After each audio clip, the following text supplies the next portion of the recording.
ED অফিসাররা এখনো সুজিত বসুর যে নতুন বাড়ি সেই নতুন বাড়ির ভেতরে রয়েছেন এবং আরেকটি টিম যারা পুরনো বাড়িতে পৈতৃক বাড়িতে তল্লাশি অভিযান চালাচ্ছিল তারা সেখান থেকে বেরিয়ে অস্থায়ী যে তার অফিস যেখানে তিনি বসেন, যেখানে তিনি বৈঠক করেন, মিটিং করেন, সেই অফিসে এখন গেছেন, সেখানে তল্লাশি অভিযান চলছে।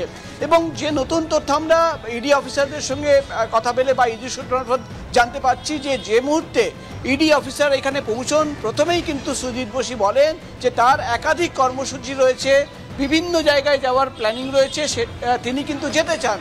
তখন ইডি অফিসাররা সুজিত বসুকে বারণ করেন এবং তাকে বলা হয় যে তিনি কিন্তু বেরোতে পারবেন না। এবং সারাদিন ধরে সুজিত বসু কিন্তু ইডি অফিসারদের বারবার বলেছেন যে তার কয়েকটা প্রোগ্রাম রয়েছে, যেতে দিন, কিন্তু তাকে যেতে দেওয়া হয়নি। এখনও এই বাড়ির ভেতরে কিন্তু জিজ্ঞাসাবাদ চলছে এবং তল্লাশি অভিযান চলছে। কিন্তু কেন সুজিত বসুর বিরুদ্ধে তল্লাশি অভিযান এবং কেন আজকে সকাল থেকে সুজিত বসুর বাড়িতে তল্লাশি অভিযান? তোমার মনে থাকবে অয়নশীলের অফিস থেকে একাধিক তথ্য পাওয়া যায়, সেখান থেকে নাম পাওয়া যায়, কোর্ট বোর্ডে নাম লেখা হয়, কিন্তু নিতাই দত্ত সুজিত বোসের একদম বলা যায় ডান হাত, যে জায়গা আমি দাঁড়িয়ে রয়েছি এখান থেকে একদম কাছে, প্রায় 100-200 মিটারেই তার বাড়িতেও তল্লাশি অভিযান চালানো হয়েছিল। এবং সেখান থেকে এমন কিছু নথি পাওয়া যায় যেটা তোমাকে দেখাবো। আমার হাতে রয়েছে নিতাই দত্তর বাড়ি থেকে যে নথি পাওয়া গেছিল তার একটা লিস্ট।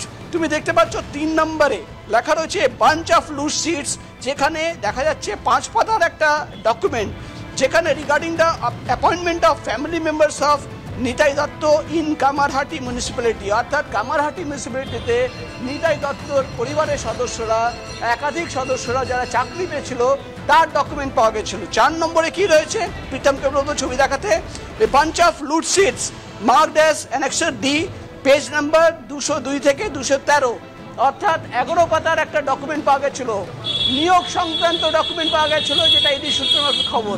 এবং এর চেয়েও ইম্পর্টেন্ট একটা ডকুমেন্ট পাওয়া যায়, আরেকবার তোমাকে দেখাবো। 6 নম্বর পাতায় 6 নম্বর point, a bunch of loose sheets marked as annexure F, page number from 261 থেকে 321, 40 পাতার বেশ কিছু নথি পাওয়া গেছিল। এখানেই কিন্তু যেটা ইডি আধিকারিকরা দাবি করছেন, সুজিত বসু যে সময় ভাইস চেয়ারম্যান ছিলেন দক্ষিণ দমদম মিউনিসিপ্যালিটি, সেই সময় বেশ কিছু চাকরি হয়েছিল, তার ডকুমেন্ট কিন্তু নিতাই দত্তর বাড়ি থেকে পাওয়া গেছিল এবং তার লিস্ট, একাধিক লিস্ট পাওয়া গেছে।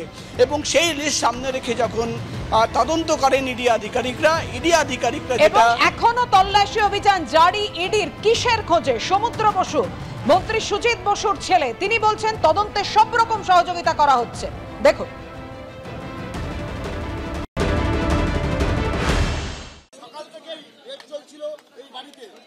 ইনভেস্টিগেটিং এজেন্সি তাদের কাজ করছে, তাদের করতে দিন, তারা তাদের ডিউটি করছে।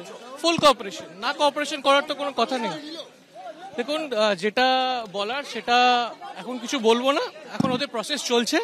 So let them do their work, let the law prevail its own course. Thank you.